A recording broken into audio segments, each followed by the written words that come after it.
జగన్మోహన్ రెడ్డి గారు మొన్నటి ఎన్నికల్లో చాలా ఘోరంగా ఓడిపోయారు. ఎందుకు అంత ఘోరంగా ఓడిపోయారు అంటే ఆయన ఇచ్చిన నవరత్నాలు నచ్చక కాదు, చంద్రబాబు గారు ఇచ్చేస్తానన్న సూపర్ సిక్స్కే ఆశపడి కాదు, ప్రజలు ఓట్లేసింది భయపడి.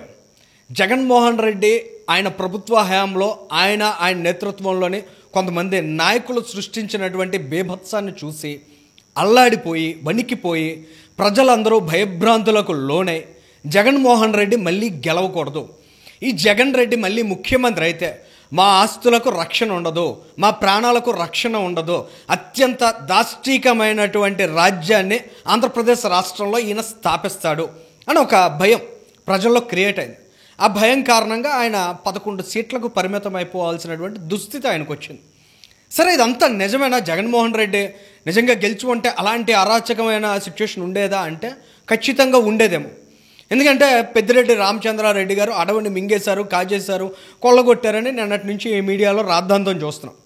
ఆయన కూడా మీడియా ముందుకు వచ్చి చాలా సచ్చీలుడిగా పెద్ద మనిషిగా ఆయన ప్రొజెక్ట్ చేసుకునే ప్రయత్నం చేశారు. ఆయన చాలా పుడుతూనే నేను గోల్డెన్ స్పూన్ అన్నట్లు బిల్డప్ చేశారు ఆయన. సరే, మంచిదే. ఇప్పుడు ఎవరన్నా ఒక మిడిల్ క్లాస్ పర్సన్ వెళ్ళి రోడ్డు మీద ఒక బెగ్గర్ ఉంటాడు, ఆ బెగ్గర్ బొచ్చులోని 10 రూపాయలు 20 రూపాయలు కాజేస్తే వాడిని ఎంత చీప్గా చూస్తాం మనం. అలాగే వాళ్ళ కొన్ని వేల కోట్ల రూపాయల ఆస్తిపరుడు పెద్దిరెడ్డి రామచంద్రారెడ్డి, అటువంటి వ్యక్తి వెళ్ళి ఒక వృద్ధుడు, ఆయనకి భార్య లేదు, ఆయన కుమారుడు దివ్యాంగుడు అయినటువంటి సిచ్యువేషన్లో ఉన్నాడు, అటువంటి ఒక వృద్ధుడి ఆస్తిని కాజేశాడంటే అంటే ఎవరికన్నా ఒక సామాన్యంగా ఒక స్పృహ ఉండాలి, ఒక జాలి దయా కరుణ అనేది ఉండాలి, అంటే మనం దేనికి ఆశపడకూడదు అనే విజ్ఞత ఉండాలి. కానీ పెద్దిరెడ్డి రామచంద్రారెడ్డి కావచ్చు, ఆయన లాంటి మనస్తత్వం కలిగినటువంటి ఆ పార్టీలో నాయకులు కావచ్చు, వాళ్ళకి ఇలాంటివి ఎక్కడ ఉండవు. కాబట్టి పెద్దిరెడ్డి రామచంద్రారెడ్డి ఒక దారుణమైన కబ్జా స్టోరీకి తెరతీశాడు. ఆ కబ్జా కథను ఇప్పుడు మనం తెలుసుకునే ప్రయత్నం చేద్దాం. ఈ కబ్జా కథలో చాలా ఇంట్రెస్టింగ్ కోణాలు ఉంటాయి. ఆ రోజు మదనపల్లె సబ్ రిజిస్ట్రార్ కార్యాలయం తగలడిపోయినటువంటి మూలాలు ఇవాళ ఈ కబ్జా కథలో కదులుతున్నటువంటి సిచ్యువేషన్. పెద్దిరెడ్డి రామచంద్రారెడ్డి గారికి ఒక ప్రధాన అనుచరుడు ఉన్నాడు, ఆయన పేరు మాధవరెడ్డి. ఆ మాధవరెడ్డి డైరెక్షన్లో మొత్తం ఈ కబ్జా కథ అంతా కూడా నడిచిందన్నమాట. ఈ కబ్జా కథలో సులోచన అని ఒక మహిళ ఉంది. బాధితుడి పేరు వెంకటేశ్వరు. ఆయన వయసు ఎందాడు చెప్పుకున్నట్లు 60 సంవత్సరాలు పైబడిన వయసు.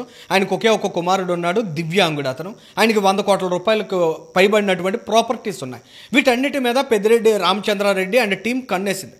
ఈయనకి ఎన్ని వేల కోట్లున్నా, తిని అరాయించుకోవాలని ఆస్తులున్నా కూడా ఇంకా పరాయివాడి సొమ్ము కావాలి, పరాయివాడి ఆస్తులను దోచుకోవాలి, అది ఆయన స్వభావం, తప్పులేదు అందులో. కాబట్టి ఇవాళ ఈ రకంగా ప్రజల ముందు దోషిగా ఆయన కనిపిస్తున్నటువంటి సిచ్యువేషన్. ఇవాళ పెద్దిరెడ్డి రామచంద్రారెడ్డి టీంలోని వాళ్ళ డైరెక్షన్ మేరకు గోవింద్ అనే వ్యక్తి, ఎవరైతే విక్టిమ్ వెంకటేశ్వరు ఉన్నారో ఆయన్ని అప్రోచ్ అయ్యారు. ఆయనకు ఉన్నటువంటి ప్రాపర్టీస్లో ఒక 160 గజాల భూమిని కొనుగోలు చేయడానికి వచ్చిన వ్యక్తిగా గోవింద్ తను పరిచయం చేసుకున్నాడు. గోవింద్ ఆ భూమి కొనుగోలు చేయడానికి డీల్ ఒప్పందం కుదుర్చుకుని మదనపల్లి సబ్ రిజిస్ట్రార్ కార్యాలయానికి వెళ్ళారు. ఆ కార్యాలయంలో టెక్నికల్ ఇష్యూస్ని సాకుగా చూపించి పాకాల సబ్ రిజిస్ట్రార్ కార్యాలయానికి వెంకటేశ్వర గారిని 2023 జనవరి 27వ తేదీన తీసుకువెళ్ళి అక్కడ రిజిస్ట్రేషన్ చేయించారు. అదే రోజు మనం ఇందాక మాట్లాడుకున్న మహిళ ఎవరైతే సులోచన ఉన్నారో ఆమె పేరు మీదకి పవర్ ఆఫ్ అటార్నీ కూడా వెంకటేశ్వర గారి సంతకాలతో మారిపోయింది. సుమారు 8,000 గజాలకు పైబడినటువంటి భూమికి సంబంధించిన పవర్ ఆఫ్ అటార్నీ సులోచన అనే మహిళ పేరు మీదకి వెంకటేశ్వర గారు చేసినట్లు డాక్యుమెంట్స్ సృష్టించబడ్డాయి. రాత్రి 7:30 గంటల సమయానికి వెంకటేశ్వర గారి సంతకాలని ఫోర్జరీ చేసి సులోచన, ఎవరు ఈ సులోచన అనే విషయాన్ని ఇక్కడ గమనిస్తే, వెంకటేశ్వర గారికి సంబంధించిన 8,000 గజాల భూమి ఏదైతే ఉందో అందులో చిన్న గుడిసె వేసుకుని జీవిస్తున్నటువంటి మహిళ, ఆమె పేరు మీదకి పవర్ ఆఫ్ అటార్నీ మార్చేసి సరిగ్గా ఆ రోజు నుంచి ఒక 18 రోజుల గ్యాప్లో పూర్ణానంద్ చౌదరి అనే మరో వ్యక్తి పేరు మీదకి వీటిని, అంటే ఈ పవర్ ఆఫ్ అటార్నీ కలిగినటువంటి సులోచన ఆ భూమిని విక్రయించారన్నమాట. ఈ రిజిస్ట్రేషన్ ఎక్కడ జరిగిందంటే పులివెందుల సబ్ రిజిస్ట్రార్ కార్యాలయంలో జరిగింది. సరే, ఈ పూర్ణానంద్ చౌదరి ఎవరైతే 18 రోజుల తర్వాత ఈ వెంకటేశ్వరుకి సంబంధించినటువంటి భూముల్ని సులోచన పవర్ ఆఫ్ అటార్నీ కలిగినటువంటి వ్యక్తి ద్వారా కొనుగోలు చేశారు అని చెప్తున్నారో, ఇదే పూర్ణానంద చౌదరికి ఆశ్చర్యకరంగా మరొక 4,500 గజాలకు పైబడినటువంటి భూమిని వెంకటేశ్వర గారు జనవరి 27 ఏదైతే 160 గజాలు ఆయన రిజిస్ట్రేషన్ చేశారో అదే రోజు పూర్ణానంద చౌదరికి వెంకటేశ్వర్లు గారు ఈ 4,500 గజాలకు పైబడినటువంటి భూమిని కూడా అమ్మేశారని రిజిస్ట్రేషన్ పత్రాలను సృష్టించారు. అంటే ఎంత దుర్మార్గమైనటువంటి వ్యక్తులు! 100 కోట్ల రూపాయలు మార్కెట్లో విలువ చేసేటువంటి భూముల్ని ఇంత దారుణంగా ఒక వృద్ధుడిని మోసగించి ఆయన సంతకాలను ఫోర్జరీ చేసి దోపిడీ చేశారు, దోచుకున్నారనే విషయం ఇక్కడ స్పష్టంగా ఎస్టాబ్లిష్ అవుతుంది. మరి ఇదంతా అనుచరులు చేసింది కదా. పెద్దిరెడ్డి రామచంద్రారెడ్డి గారికి ఇందులో ఏంటి లింక్ అని మనకి డౌట్ రావచ్చు. పెద్దిరెడ్డి రామచంద్రారెడ్డి గారి భార్య స్వర్ణలత గారి పేరు మీదకి ఇందులోని భూముల్ని మళ్ళీ రిజిస్ట్రేషన్ చేసేటువంటి ప్రయత్నం చేశారు.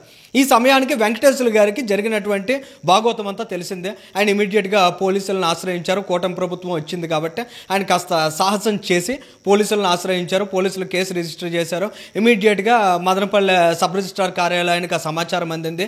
అదే సమయంలో స్వర్ణలత గారు పెద్దిరెడ్డి రామచంద్రారెడ్డి గారి భార్య పేరు మీదకి ఈ ఆస్తుల్లో కొంత భాగం రిజిస్టర్ అవుతున్నటువంటి క్రమంలో ఈ సమాచారం అందుకున్నటువంటి కార్యాలయ సిబ్బంది రిజిస్ట్రేషన్ ప్రక్రియను నిలిపివేశారు. నిలిపివేసిన తర్వాత జూలై 16వ తేదీన స్వర్ణలత గారు పెద్దిరెడ్డి రామచంద్రారెడ్డి గారి భార్య ఇమీడియట్గా రిజిస్ట్రేషన్ ప్రక్రియ ముందుకు వెళ్లాల్సిందిగా ఆదేశాలు ఇవ్వాలని కోర్టులో ఆమె పిటిషన్ దాఖలు చేశారు. సరిగ్గా అక్కడి నుంచి 10 రోజుల కాల వ్యవధిలో మదనపల్లె కార్యాలయం అనూహ్యంగా నిప్పంటుకుని తగలబడిపోయింది.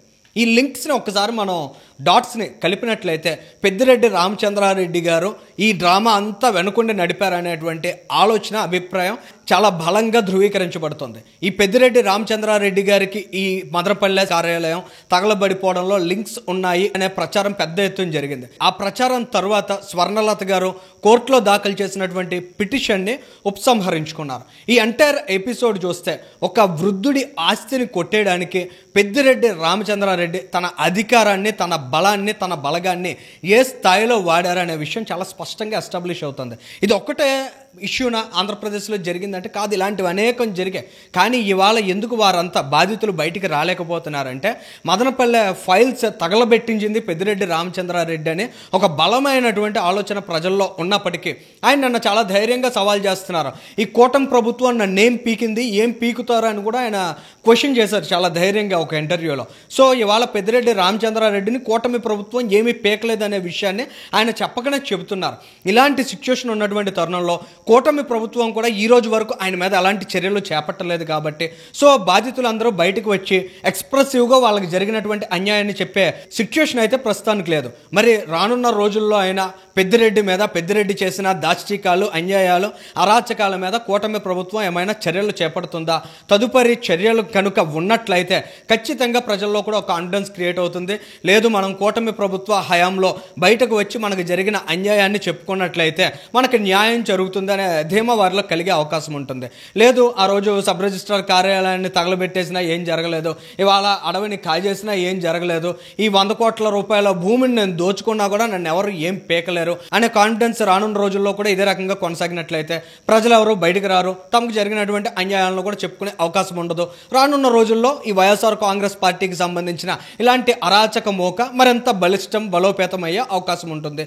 సో ఇలాంటి అన్యాయాలు, అరాచకాలు రానున్న రోజుల్లో కూడా పునరావృతం అవుతాయి. మరి కూటమి ప్రభుత్వం కఠిన చర్యలు చేపడుతుందా లేక ఇలాంటి వాళ్ళందరినీ గాలికి వదిలేస్తుందా వంటి విషయాలు వెయిట్ చేసి చూడాలి. Thank you.